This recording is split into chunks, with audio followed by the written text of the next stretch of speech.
Hey friends, I'm Anna. Thanks so much for being here. Today I want to look at one little thing you can add to your card projects that you can use in a ton of ways to really elevate your projects. Let's take a look at it. Banner pieces. That is what we're looking at today, is some really neat ways you can use these. I know they don't look like a lot, but we are going to look at some really fun ways to use them. Now, I created these. I love this punch. This is called the 3 banner punch. I've been using it a ton. I created my banners with these, but I want to give you a couple of tips. Let's say you don't have this punch. Let's say it's not something you want to add to your collection. Here are 2 easy ways to cut banners yourself. That this first one works better on designer paper than it does in cardstock, but fold it in half with your open edges down and just cut at a little angle. Okay, you get a banner that way. With cardstock, you end up with a bend right here, but it works okay with designer paper. The other way is to cut a little slit into the middle and then cut from each corner to that. And you should get a piece that is pretty even. Now, this punch makes it tons easier. You're going to see that as we go through here. But I wanted to show that in case you do not have a handy little punch to use. Before we start, let's punch out several times. You are going to see several black and white cards that have turned out really nice. And we're going to finish them as we go through here. But let's punch out a few of these. We are going to need some for our projects. You know how much I love punches. I just love how quick and easy it is to create nice looking elements for our projects with them. Okay, we have a great selection of black and white banners here. For this first one, as I said, you're going to see lots of black and white here. I will mention that for the tags on each of these cards, I have used a set called Phrases and Frames. I really like the greetings in here because there's greetings for the front and the inside of your card, both. If you ever struggle with what's put on the inside, this makes it really nice. And this die set is created to use with our impressions plate, which is a rubber mat that allows you to emboss with the detailed frame. So you are going to see both this piece right here I created with that die set and the impressions plate. And then these frames are just amazing. Can you see the dimension and the texture on that? I just love these. So you'll be seeing these as we go through here. But let's look at our first way to use these little banners. And this is super easy. Very easy. Is to put 2 little ones sticking out from behind an element. So I just put a little bit of adhesive on the back of here, and I am going to lower this to pick that up if the adhesive is in the right spot. There we go, it's in the right spot. And I wanted to make those stick out a little bit farther than I normally would because this frame is going to be right around it. And I want to make sure they still show down here. Now I'm going to bend this one down a little bit to get placement closer to where I want it. Now let's go ahead and attach this to the card.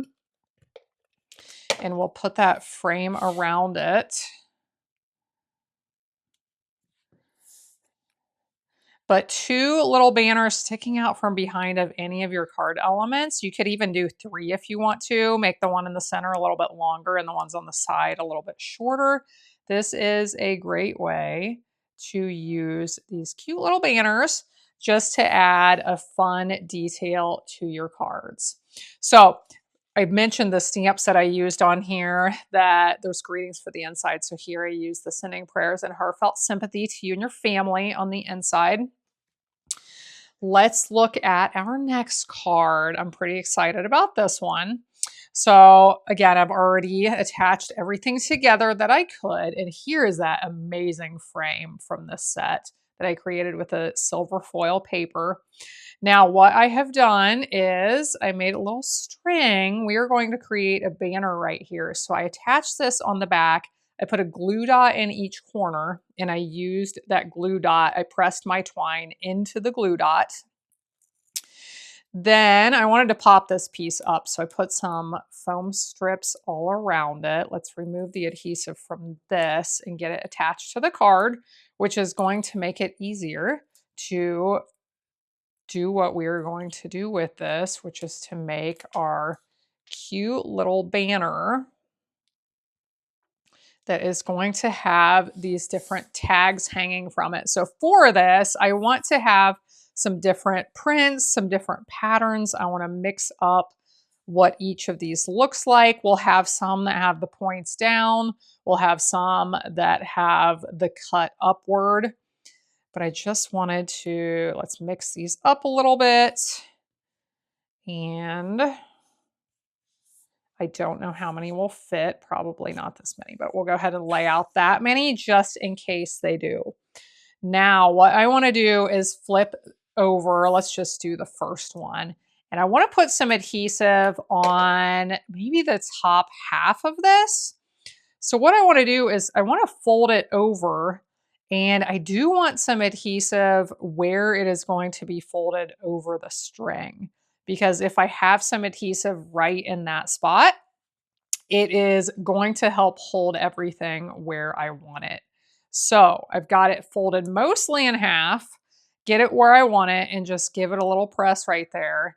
And that should hold it in place on the string. So same thing for this one. For each one, I want adhesive on about half. Now, some of these I'll let hang down a little bit longer than the others. We'll go ahead and give that one a good press. Let's do this next one. Some of these I may want to cut off a little bit. We'll try them like this. If I need to adjust them afterwards, I can. But just fold that over. Let's do this next one. I'm trying to mix up the more prints that are more black and the prints that are more white.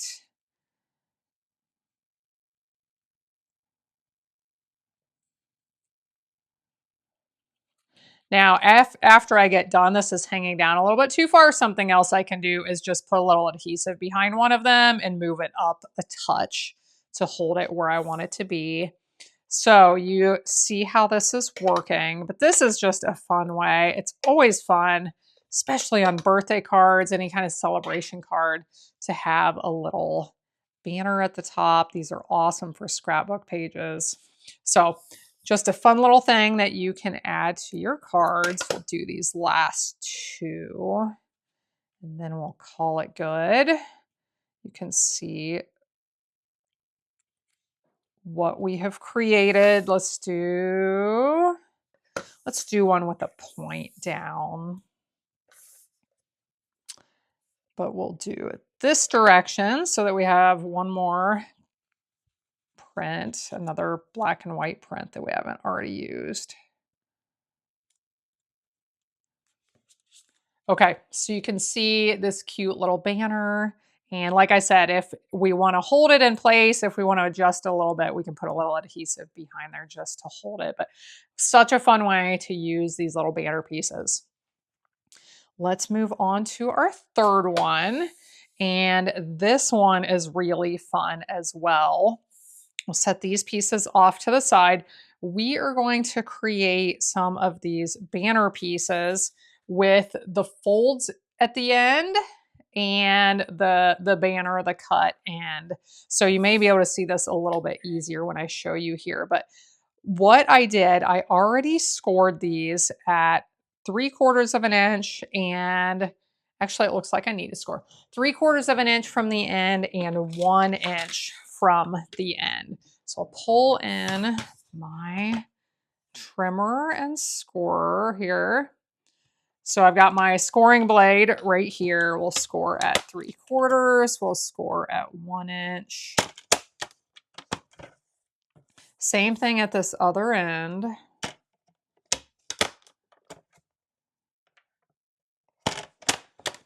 And then we need to punch the ends. So I want to show you how to do that. You may be wondering, well, how are you going to punch the ends with this big long piece? Because the ends of the banner are all shorter than that. This is one of the handy tricks. I love to show you handy little tips and tricks for your punches and your dies and all different kinds of things.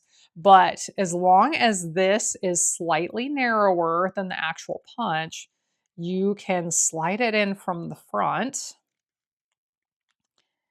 And once it's in there,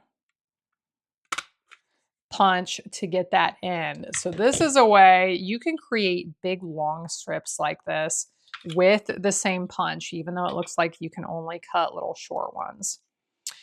These little punches, I haven't mentioned this, I absolutely love to use these for greeting tags. They're perfect for those little tiny greetings that you want to stamp and use on your cards, but sometimes they can be a little bit tedious to stamp those little pieces, but this is perfect for punching them out. So I have my ends punched. I scored at 3/4 of an inch and 1 inch from each end. And then we're just going to use those score lines to fold backwards. This is a really fun trick you can use for greetings to stamp a greeting right on here and then attach this. You can put dimensionals here and not put any dimensionals back here. And it really gives you a nice popped up look with this fun little banner. For what we are doing, I am attaching this underneath of the greeting tag. So this is the third one. I created all of these exactly the same. When I started for the length of my card is 5.5 inches long. I started with a piece 6.5 inches long, just so you know. We lose 1/2 inch each time it's folded. So it started with 6.5, now it's down to 5.5. Let's go ahead and put our greeting over the top and we will add that frame so that you can see the finished look of this. So here's another one of these frames. I love this Phrases and Frames bundle with these beautiful dies. I cut them out of black and I cut them out of white first. So you'll see a few of those as we go through here. And then I decided it would be really fun to use this silver foil paper so that you could actually see more of that texture with the reflection of the light. Isn't that beautiful? We've got these fun banners here sticking out from behind. And here's the greeting for the inside. Do you like this one? Am I the only one who sometimes misses a birthday? I didn't forget your birthday. I just wanted to last longer. And then happiest birthday wishes on the inside. This one, I don't think I showed the inside. The piece I stamped just says happy anniversary, which this would be great for the outside and this great for the inside if you wanted it to. I just needed a larger one for this card, which is why I put that on the outside. And let's take a look at this one. Here you can see these beautiful frames. This time I made them out of black and the little one in the center out of the white, but it's a lot harder to see the texture on these, but they are beautiful as well. So what we are going to do on this one, we're going to use banners in 2 different ways on this one. Let's do the first way. This is kind of a classic right here, just like the first card I showed where we just had the 2 little ones sticking out from under the one tag. This right here is another classic where you just have them sticking out on the ends. We're going to see if those are close enough aligned. And I need to get this piece attached as well. So we'll have these cute little white tags sticking out on the ends. And we are going to do one other thing. Let's go ahead and attach that. Are you ever indecisive? I'm debating. Okay, let's look at what I'm going to do. This is another classic way to use these cute little frames, these cute little banners. And it is I think I need some dark ones for this to show up on that white. Just offset them so that they are slightly different. So you can do this. This is a really great thing to do from the top of a card. I think because of this frame, I actually want these to hide behind the frame right there. Do need to make sure it is going to fit and show with my tag here. So to make these fit and hide, I'm going to slide them right behind that frame. Let's cut off the tops. So we just have a little bit to slide behind. Leave them in that same order so that I remember how I'm putting them on there. Let's put some tape on the back. I don't need it on the whole thing. Actually, since I'm sliding it under, it's maybe helpful if I don't have tape right at the top. We'll go ahead and slide that one in. I like to offset these and overlap them slightly. So we'll do this one here and a third one over here. So these are a little bit harder to see since I have that print background, but really fun technique you can use on your projects. It's a great little decoration for the top of a card, or you could have those coming up from the bottom of a card as well if you prefer that. Let's move this down a little bit since we have those banners up there. That way we don't hide anything. So here we have sending hugs with, looks like I need to adjust my frame a little bit. I'll get that adjusted. Sending hugs with that beautiful texture on those embossed die cuts. And on the inside, it just says, thinking of you. Make sure you comment on this video. Always make sure you comment. I do a weekly giveaway. I announce the winner in the comments, and then also in my weekly update. You can sign up to get that in your inbox using the link in the video's description below. If you don't know what else to comment, tell me yes or no. Do you love to use banners on your projects? Just yes or no. Let's do a quick moment of encouragement. Friends, I want to know if your kids know your story. We all go through hard things in life, and that this specifically, do your kids know the hard things from your story? I've been doing a lot of thinking about our world and how we've gotten here. Friends, we need to know that we're people of courage. We need to know the hard things that people who have come before us have gone through, because it helps us to know that we can do hard things. I love to learn about courageous people in history because, like, y'all, we can be courageous too. We look at the things other people have done. It's especially meaningful when it's people in our family. What have you done when times got tough? Your parents, your grandparents pass on those stories so that your kids and your grandkids know that you are also a people of courage in what you do when times get tough. Thanks so much for being here. I appreciate you. I hope you have a blessed day, and I hope you'll be back again next time when I'll be here helping you to hand make with love.